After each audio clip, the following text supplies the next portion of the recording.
आपकी कथनी और करनी में अंतर नहीं है।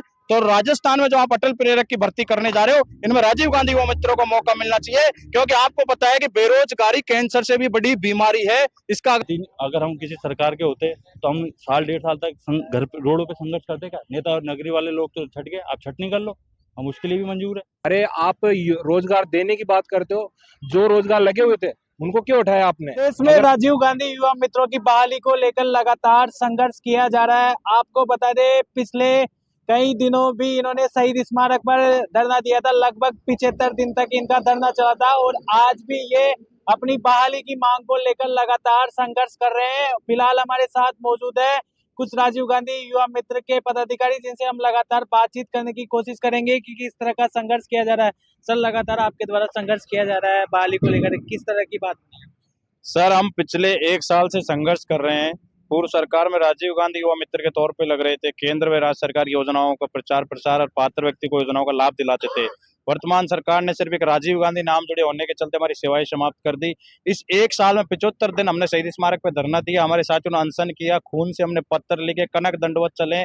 और इसी दरमियान हमारे 2 साथी पहले, जो एक तो राजकुमार गुप्ता दौसा और एक रविंद्र चौधरी जो पाली का, ये खत्म हो गए थे हार्ट अटैक आने से। एक ने सुसाइड कर लिया था। और अभी कल मैं आपके माध्यम से बताना चाहूंगा, टोंक निवासी मोहम्मद जमील, हमारा युवा मित्र साथी, कल हार्ट अटैक से उनकी भी मौत हो गई। बेरोजगारी के सदमे को अब हम सहन नहीं कर पा रहे हैं। राजस्थान सरकार से निवेदन करना चाहते हैं कि जो आप ये अटल प्रेरक की 11,500 वैकेंसी करने जा रहे हो पूरी, इसमें इन राजीव गांधी युवा मित्रों को भी मौका दें, वरना इसी तरीके से बेरोजगारी के दंश के चलते चलते युवा मित्र सुसाइड करेंगे और राजस्थान का युवा मरने की ओर अग्रसर है। हम चाहते हैं कि हमारे पूर्व के अनुभव को मद्देनजर रखें और आप भले ही राजीव गांधी नाम हटा के किसी भी नाम से हमारी सेवाओं को शुरू करें, ताकि हमें रोजगार मिलता रहे। और वरना हम रुकने वाले नहीं है, हम नई रणनीति पर काम करेंगे। हमारा आंदोलन 1 साल से जारी है, निरंतर, जब तक बहाली नहीं हो जाएगा हमारा आंदोलन जारी रहेगा। आपने 75 दिन शहीद स्मारक पर धरना दिया, टंकी पर भी आपने चढ़ाई की, उसके बाद आपका सरकार से समझौता हुआ था और अब सरकार समझौते के खिलाफ जा रही है, ऐसा कुछ हो रहा है? पूर्व में जब हम पानी की टंकी पर आवेश में आके हमारे साथी चढ़े थे, तो सीएम साहब के जो मुख्य जो अधिकारी हैं, सिद्धार्थ सियाग जी, तमाम जो राजस्थान सरकार के अधिकारियों ने हमारे साथ समझौता किया था कि लोकसभा चुनाव के बाद में आपको विकसित राजस्थान युवा मित्र के तौर पर लगाया जाएगा। तो उस समझौते की पालना क्यों नहीं हो रही? हम तो चाहते हैं, अगर आपकी कथनी और करनी में अंतर नहीं है, तो राजस्थान में जो आप अटल प्रेरक की भर्ती करने जा रहे हो, इनमें राजीव गांधी युवा मित्रों को मौका मिलना चाहिए, क्योंकि आपको पता है कि बेरोजगारी कैंसर से भी बड़ी बीमारी है। इसका अगर आप इलाज चाहते हो, युवाओं को रोजगार देने की अगर साफ नियत है, तो राजीव गांधी युवा मित्रों को सबसे पहले आने वाले इस बजट में आप इनके निराकरण करें, इनकी समस्या का, इन्हें रोजगार देने का काम करें। देखिए, ये तमाम राजीव गांधी युवा मित्र, कुछ और युवा मित्र जो लगातार अपनी बहाली को लेकर संघर्ष कर रहे हैं। सर, लगातार आपके द्वारा संघर्ष किया जा रहा है, आज भी आप विधानसभा के आसपास विधायकों के चक्कर काट रहे हैं, क्या कुछ कहेंगे? हम 1 साल से 1.25 साल से संघर्षशील है और जब तक हमारी सफलता नहीं मिलेगी हम पुरजोर तरीके से आंदोलन रहेंगे और रणनीति से हम काम करेंगे। और हमें आशा उम्मीद है कि हमारे लोकप्रिय मुख्यमंत्री महोदय आने वाले बजट सत्र में राजीव गांधी मित्रों को अटल प्रेरक में शामिल करने की घोषणा करेंगे, ऐसे पूर्ण उम्मीद है और हम आशा करते हैं। विधायकों से लेटर लिखवाने हम राजस्थान के सभी भाजपा और अन्य विधायकों ने, शांति अमरपाल जी मीणा जी ने लेटर लिखा है, कई विधायकों ने हमारे पक्ष में लेटर लिखा है। हम आशा है कि माननीय मुख्यमंत्री सत्यदान निर्णय करें। सर, लगातार आप साल भर से संघर्ष कर रहे हैं अपनी बहाली को लेकर, आज भी संघर्ष करते हुए दिखाई दे रहे हैं। आगे की क्या, किस तरह से रणनीति रहेगी? आगे की रणनीति हमारी यही है कि जैसा कि आप लोगों को पता है, 1 डेढ़ साल से हम युवा मित्र संघर्ष करते हमारी नौकरी की बहाली को लेकर। अब जैसा कि गवर्नमेंट ने अटल जी की जयंती पर उनको सम्मान देने के रूप में जो अटल प्रेरक भर्ती 11,500 पद की घोषणा की थी, उसमें हम यही मांग करते हैं भजन लाल जी से कि हमें उसमें मर्ज किया जाए और आगामी जो बजट है, बजट में एक लिखित रूप में एक प्रारूप दिया जाए, ताकि उसमें या कोई एक ऑथेंटिक रिटर्न में हमें एक यह आदेश सूचना मिले कि हमें युवा मित्रों को उसमें मर्ज किया है। क्योंकि पुराने जो लोकसभा चुनाव थे उससे पहले हमें आश्वासन दिया था, पर कोई रिटर्न में लेटर हमें नहीं दिया गया, जिसकी वजह से हम अभी तक सड़कों पर डोल रहे हैं।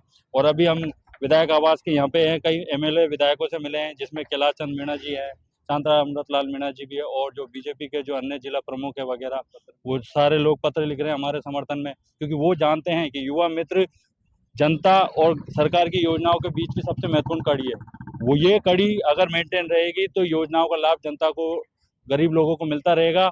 इसी वजह से हम भजन लाल से आग्रह करते हैं कि हमें अटल पेंशन भर्ती योजना में मर्ज किया जाए। कांग्रेस सरकार ने आपको रोजगार दिया था, जैसे ही भाजपा की सरकार आते ही आपको मतलब बेरोजगार कर दिया। अब आप बहाली को लेकर कर रहे हैं, क्या सरकार भेदभाव कर रही है आपके साथ?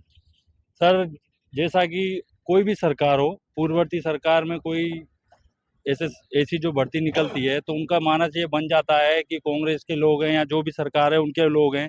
पर हमारी भर्ती सीधे नहीं हुई थी, बकायदा एक अखबार में विज्ञप्ति निकली थी, उसमें बकायदा हमसे फॉर्म भरे गए थे, बकायदा हमारा इंटरव्यू हुआ था, रिटर्न में एग्जाम हुआ था, उसके बाद लिस्ट निकली थी, उस लिस्ट के हिसाब से हम लोग सारे भर्ती हुए थे। अगर हम किसी सरकार के होते तो हम साल 1.5 साल तक घर पे रोडों पे संघर्ष करते क्या? नेता और नगरी वाले लोग तो छट गए, आप छटनी कर लो, हम उसके लिए भी मंजूर है। भाई जो लोग काबिल हैं, जो लोग पात्र हैं असल में और जो संघर्ष कर रहे हैं रोड पे आज, जिनको ज़्यादा ज़रूरत है, जैसा कि अभी पिछले दिनों में हमारे युवा मित्र की एक बहन थी जिनका ना कैंसर बीमारी का ऑपरेशन हुआ था, पर उसमें अगर वो नौकरी पे होते तो अपनी इस बीमारी के लड़ने के लिए कम से कम आर्थिक समस्या से तो नहीं जूझती। आज उन्होंने कर्जा लेकर अपना इलाज कराया। तो बस यही करते हैं कि ज़िंदगी व्यतीत करने के लिए रोज़ नौकरी की ज़रूरत होती है और सरकार से आग्रह है कि हमें इस नौकरी में लिया जाए। सर लगातार आप भी अपनी बहाली को लेकर संघर्ष कर रहे हैं, कहाँ से चल के आते हैं, कितनी समस्याओं का सामना करना पड़ रहा है? सर, आप भी जानते हो एक बेरोजगारी एक कैंसर की तरह एक महामारी है। और मुख्यमंत्री भजनलाल जी जहाँ भी इनकी सभा होती है वहाँ पे बड़े जोर के भाषण करते हैं और बोलते हैं हमने युवाओं को ये रोजगार दे दिया। अरे आप रोजगार देने की बात करते हो, जो रोजगार लगे हुए थे उनको क्यों उठाया आपने?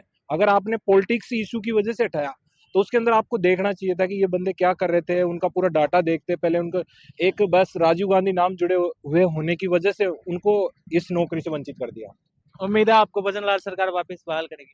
हमें बहरलाल जी से पूरी उम्मीद है, क्योंकि जो सुझाव मांगे थे जिसमें 1,20,000 सुझाव आए हैं, तो जो जनता है तो जनता ने करीब 40,000 जो सुझाव हमारे पक्ष में दिए हैं। तो उनके हिसाब से देखते हुए सरकार नया धंधा दी, हमें उम्मीद है कि भैयालाल जी जो अटल पेंशन की भर्ती है 11,500 उसमें हमें समायोजित करने की हमें पूरी उम्मीद है।